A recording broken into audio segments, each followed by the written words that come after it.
As I think about communication, there's a sport that comes to mind, and again, it's not a sport that I play a lot of, but it's tennis. I love sports, a big sports fan, play some tennis, but obviously it's not my main sport. But I enjoy watching it now and again, and whether you like tennis, you don't like tennis, watch much of it, I think it provides us a great example or an analogy for how communication happens more often than not.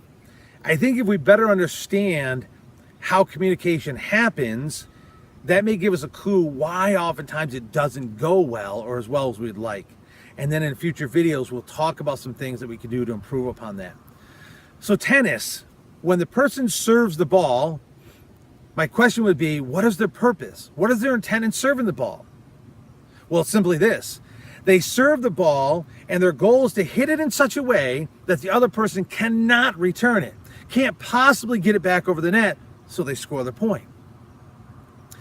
When I serve the ball, though, the person that's going to receive it, what is their purpose? What is their goal? What is their intent?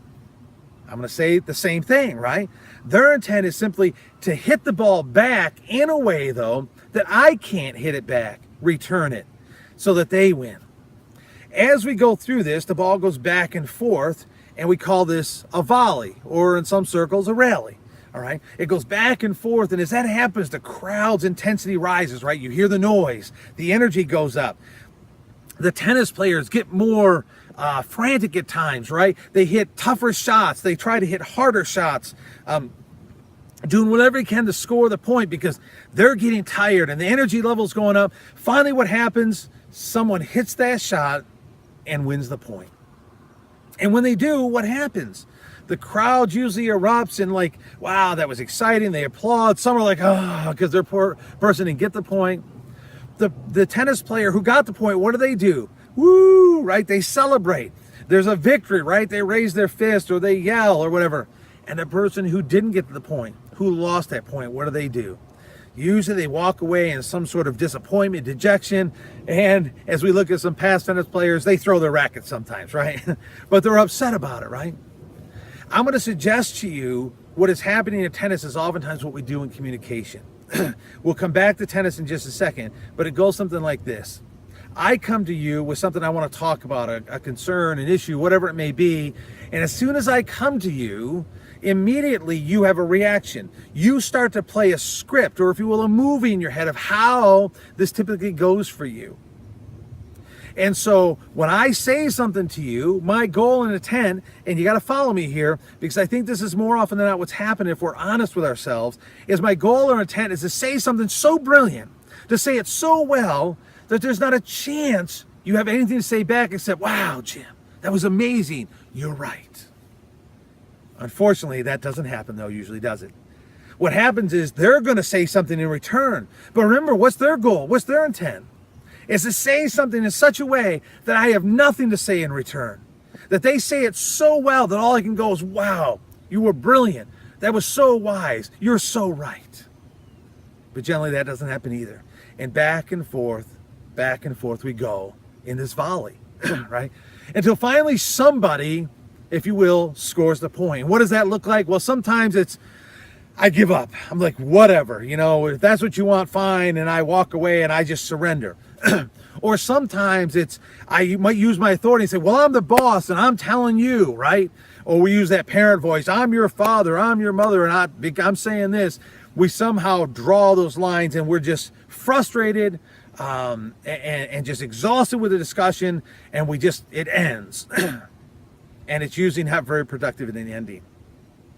Here's the other thing I find happening. Think back to tennis. When someone hits the ball and it catches the white tape on the net, and it just hits that and falls over the net, just barely falls over the net, and they get the point. I would suggest to you this thing that I think I see a lot of tennis players do, if not almost all the time. They wave their hand or nod their head. They give the message of, I'm sorry.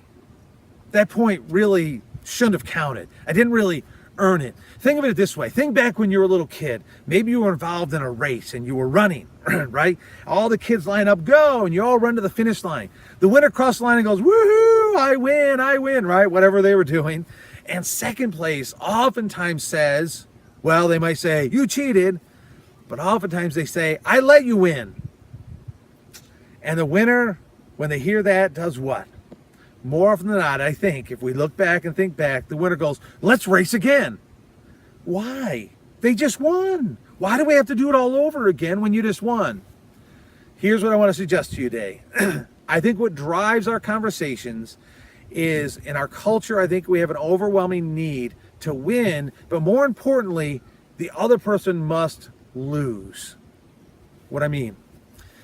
Imagine you're in an argument, a discussion, a debate. It's kind of going back and forth. It's getting heated. It's getting intense. And the other person finally goes, okay, whatever you want. You're arguing blue is better, red is better, blue is better, red is better. And I say, finally, great, red is it, whatever you want. And they're like, no. I got to tell you red. And I said, no, I'm telling you, it's fine, whatever. And then they follow me, right? Because they're still going, but red. And I'm like, I know, I said it's fine. Here's the deal. Generally what happens until the other person loses, we don't feel like we've won. And so the conflict, the argument, the stress in the conversation and relationship continues on. What I'm going to ask us to think about going forward is, can we not play tennis in our conversations?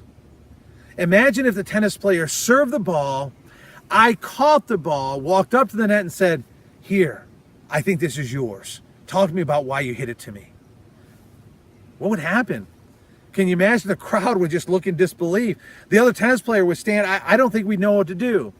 At that point in time, I'm going to suggest to you, I think that's when we start to have honest and productive dialogue, is when we shut off the scripts, we shut off the movies, and we genuinely listen. Going forward, I'm going to share with you a unique process that we've developed on how to do that.